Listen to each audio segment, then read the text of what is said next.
Hey there, welcome to my live. If you're catching this on replay, welcome, welcome. Happy to have you here. Today, I am excited to be talking about how to stop self-sabotaging and become your own dream girl instead.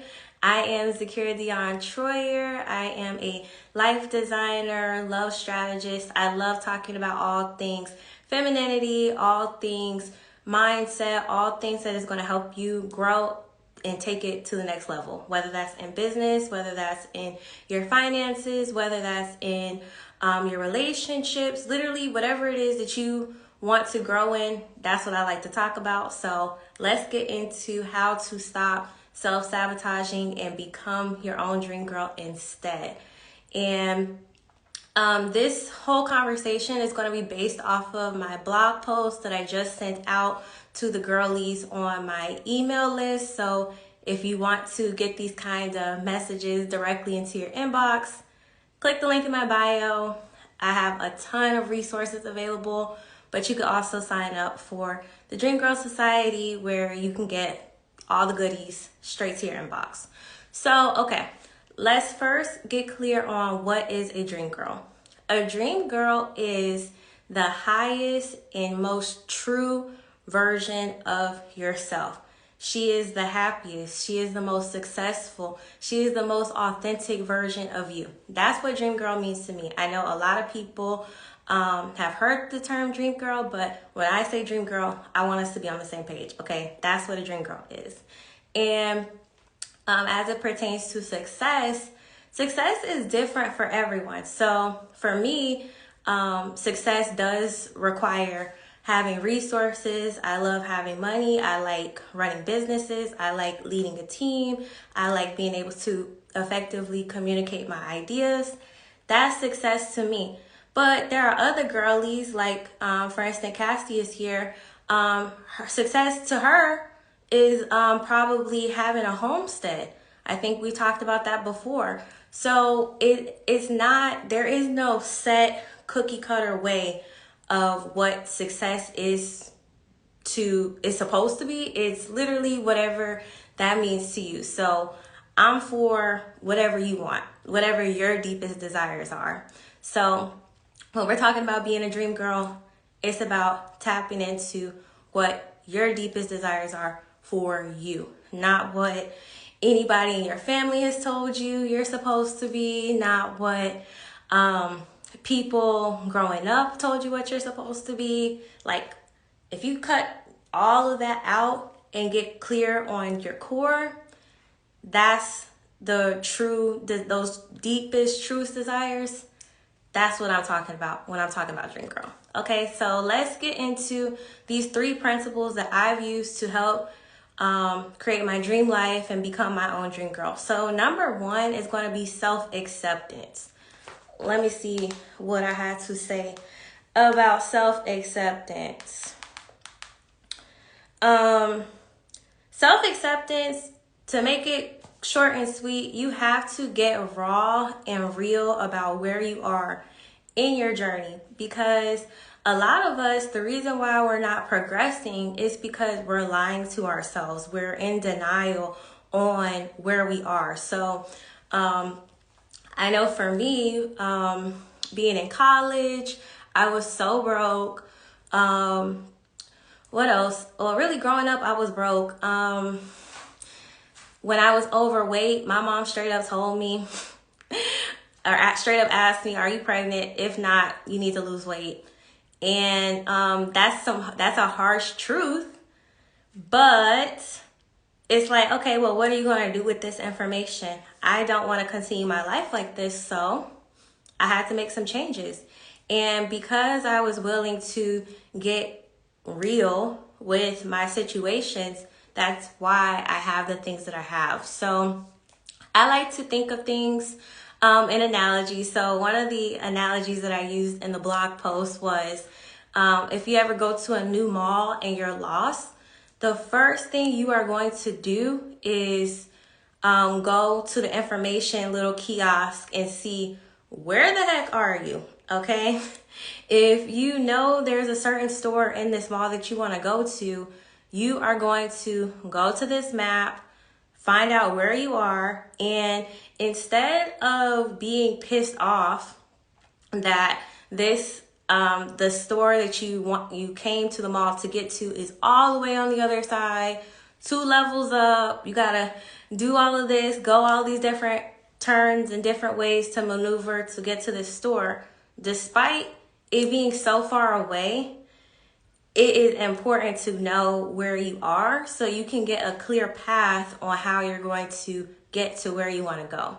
So just like if you're in the mall, the only time I would be pretty mad, the only time I would be mad in the mall if I'm lost is if I'm in some uncomfortable shoes. But in general, when I'm shopping and I'm at a new mall, I'm just showing up. I'm like, oh, I definitely want to go to this store, this store. But like, I've never been here before, so I just need directions. So I want you to approach your life in the same way. Get clear on where you are. Figure out what's going on in your life. Figure out what your current status is, whether that's financially, whether that's in your health, whether that's in your relationships, whether that's in your businesses or career. Whatever the different aspects of your life are that you want to improve on, you have to know where you are. Okay, so let's see here. Yeah, so it's just really important to not beat yourself up about where you are. If you are not where you want to be in life, you have to just accept it. That's the first step, accepting and taking full ownership of, hey, this is where I'm at right now, but my life does not have to be like this. And every day I'm going to make progress and work towards where I'm going. So like, I'm not tripping. Okay. So that mindset of just accepting where you are and trusting yourself to go on the path that you've set out for is the most important part. But it don't have to be all of this drama, negativity, and just really being hard on yourself. Because when you're hard on yourself, honestly, it just makes you slide back into bad habits that aren't serving you in the first place. And that comes from the guilt, the shame, and then the regret. So all of those negative emotions, you can have success without mixing in all of that negativity. Okay. So on to the next point. Number 2, self-love. So a lot of people like to say that love is a verb. Well, yes, love is a verb, but also self-love is a verb. So it's not enough to just say affirmations in the mirror, I love myself 20 times, and, think that's what self-love is. That is not enough.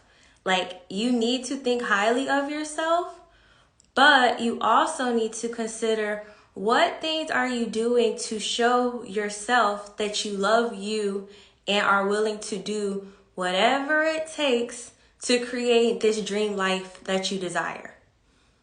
Get clear on what that is and what you're doing to express that love that you have for yourself. So, for instance, if your dream girl is fit and healthy, that means if you've had a long day at work, a part of your daily routine should not be coming home and binging on wine and chocolate. Those two things don't go together. Like that habit of, okay, I've had a rough day, I need something to soothe myself. That habit of drinking, of overindulging in food and alcohol, that does not line up with what you said you want. So that's not self-love. If you say that your dream girl is married to the love of her life, and instead of deciding that you're only going to date types of guys that are serious about you, if you're just dating guys that are that clearly bluntly say, hey, I'm not looking for anything, guess what? That's a form of self-hatred, because when people tell you what their intentions are, you have to believe them. So everything that we do can be a form of self-love and an expression of that, or it can be self-hatred. So getting clear on what things am I doing that actually line up with me being my dream girl that's the most important part. Okay, so on to number 3. So number 3 is self-care. In order for us to be responsible for all of these different tasks, in order for us to have all of these fulfill all of these roles and responsibilities, we have to take care of ourselves. That's a must. I'm working on building my self-trust. Okay. And that literally just comes from daily action. Like, I'm gonna be honest with you. I'm not the most, naturally, I'm not the most confident person. Like, I used to be really shy, really just like nervous, really timid, really like a scary person. I used to be like that. But what has given me confidence over the years is I show up for myself every single day. Like, I'ma just do it. So that confidence has come over time of just stacking those little daily wins and figuring out like, okay, this is who I want to be. What does her daily routine look like? I have to start implementing some of those things because that's who I'm becoming. That's what I want for myself. So I would say the self-trust comes from just showing up for yourself day in and day out. Even if you don't see the results that you're looking for, stacking those wins and keeping track of like, I did what I said I was going to do today. That's a win. That lets me know if I say I'm going to do something, like me to me, if I say I'm going to do something, I'm a doer. Now it's like, I trust myself. Like, I have no choice but to trust myself because I've shown that I'm going to do what I said I'm going to do day in and day out. So that's where that self-trust comes from. Self-love is a verb. And when you just own that and realize like, I love myself so much that I'm willing to do what it takes to align with her, that's it. That's what it takes. So that's self-love. That's how I built self-trust. I wasn't born like this. This has been built brick by brick, day by day. And now, I have an empire. My life is a beautiful masterpiece, but it's literally just from those little wins every day. Thank you so much. Okay, thank you. So let's get back into self-care. So a dream girl is able to have everything that she desires without neglecting her own well-being. And I mean, this is going to come back to all of this all ties together. But let's see. You have to prioritize yourself and do the things that recharge you as a woman and as a spiritual being. So a lot of the times we are doing things that like, so for instance, I notice I love talking on the phone during the day, but when my energy is low, like that's not recharging me. Like as much as I enjoy it, that's not actually recharging me. Like I just be on the phone. I love talking on the phone, but that's not recharging me. So you have to be honest with yourself of like, what kind of things are you doing to fill your cup up? So when you're going out into the world, you're literally just showing up from overflow. Like, I do not believe that we as women are supposed to sacrifice ourselves, sacrifice our body, sacrifice our mental health, sacrifice anything from a place of like, if I have something, I have to cut it in half and give it to you. I believe that us as women, we create the energy that we need. And from that energy, when we're taking such good care of ourselves, we then can go out into the world, show up authentically. We can go and just really be true to ourselves, but it's not taking. I don't like that taking energy, okay? I've been trying to detach from my phone and read a book that is for pleasure. See, that's what I'm talking about. That's excellent. Me Girl, like for instance, I'm on here on live on Instagram, but I actually decided that I'm gonna just start signing out of Instagram during the day so I can have my life back. Like I said, I do like talking on the phone, but I also, like you, I like to read books. I like to study. There's a lot of different projects. I'm always coming up with new things to create.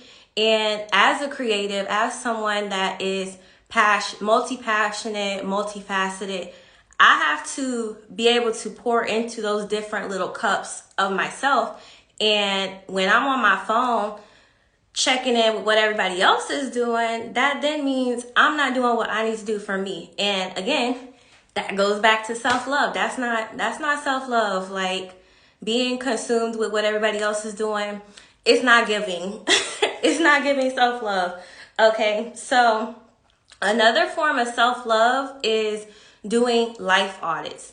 So this is something that I'm big on. Like, I'm just quick to cut things off, cut people off, really cut anything off that is not serving me. So, okay, with this life audit, let's see.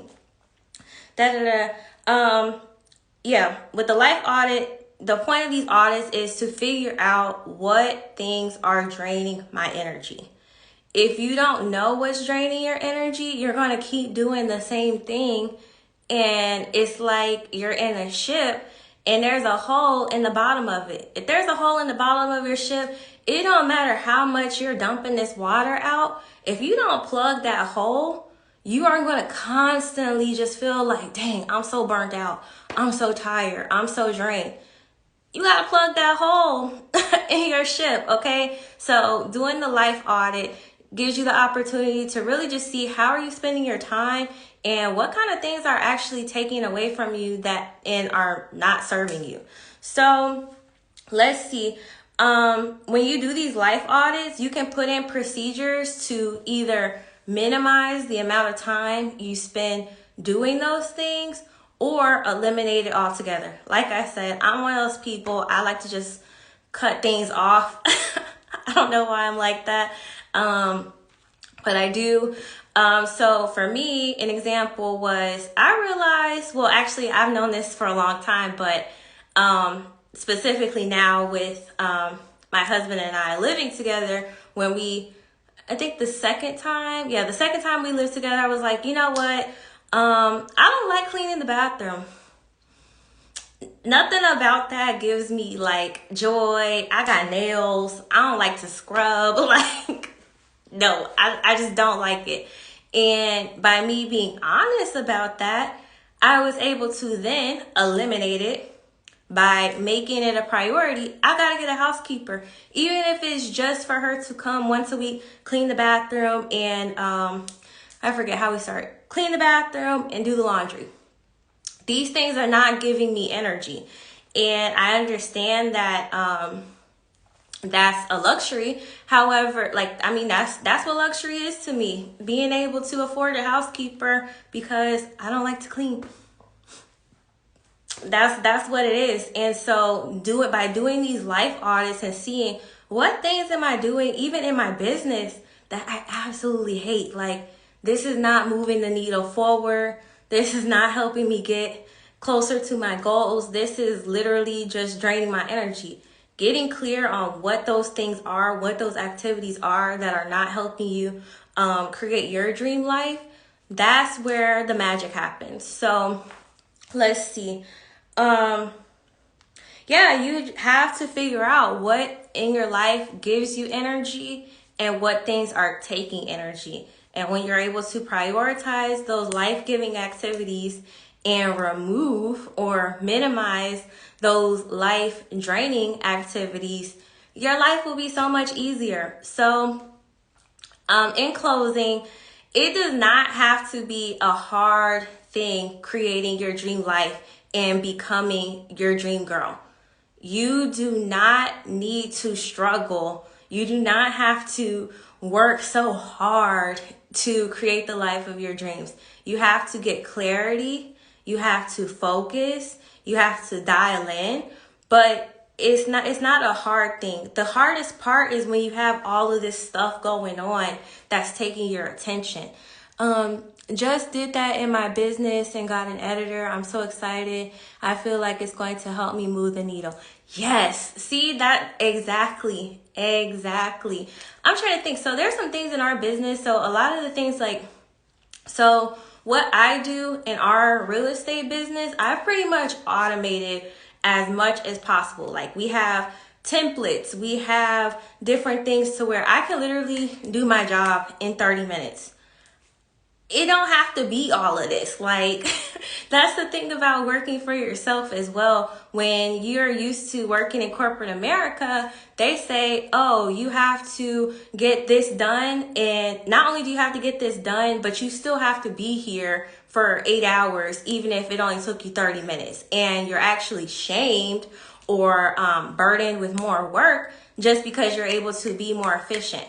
But as a business owner, as an entrepreneur, having those systems in place, being able to delegate those different things that are inconveniencing you, or it's just, even if it's just not your specialty. So like, another thing in our business, like I do the marketing and I sell our wholesale deals.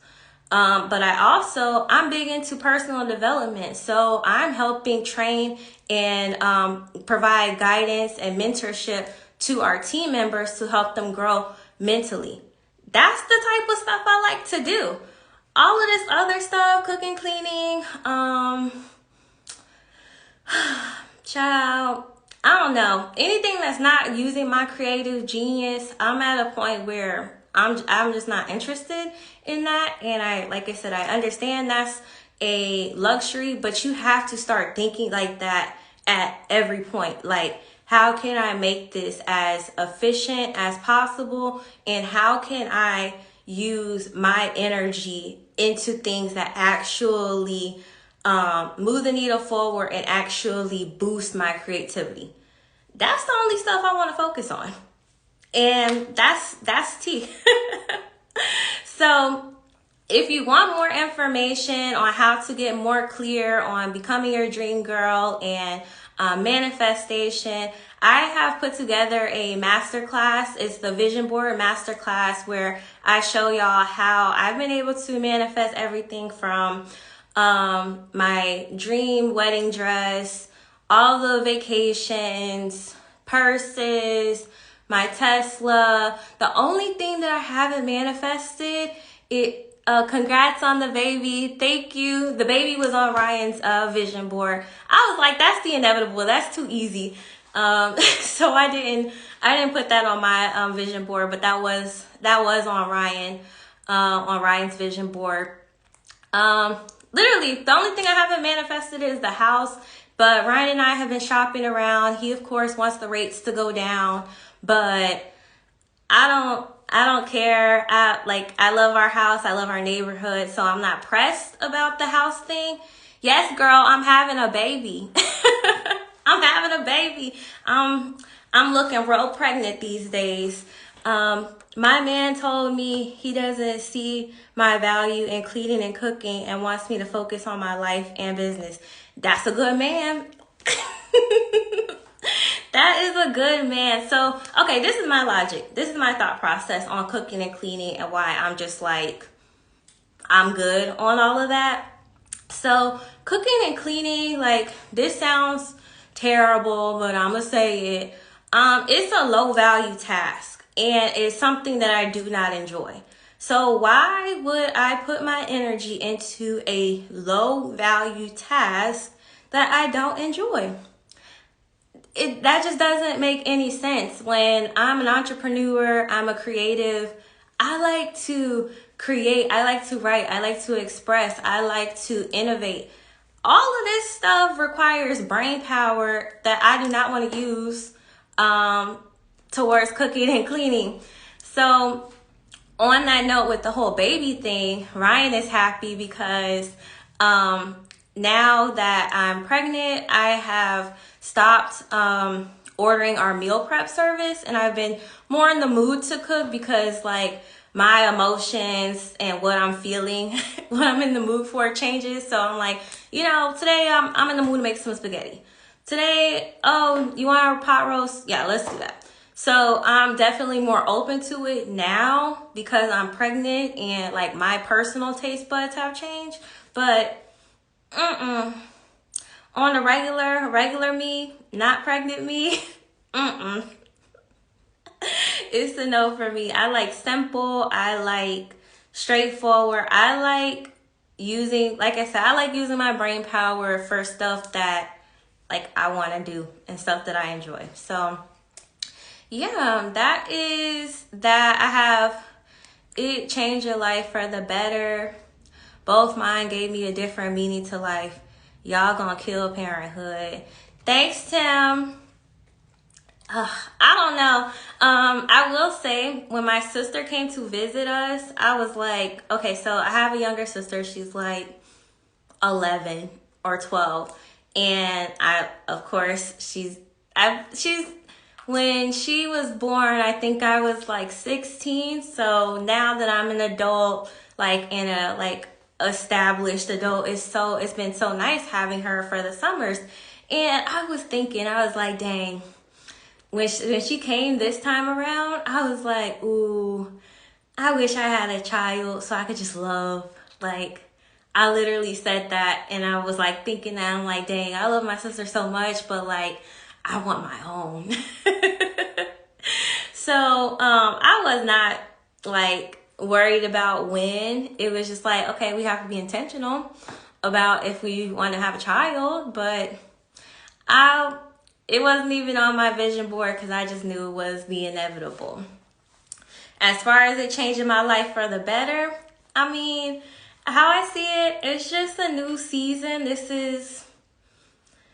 It's a part of life. I don't know what to expect, but I'm up for it. It'll be fun. So anyway, this concludes the live. Stop self-sabotaging.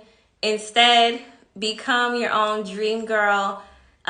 Click the link in my bio. I have a ton of free and paid resources to help you create the life of your dreams. Hope this helps you, and we will chat soon. Bye.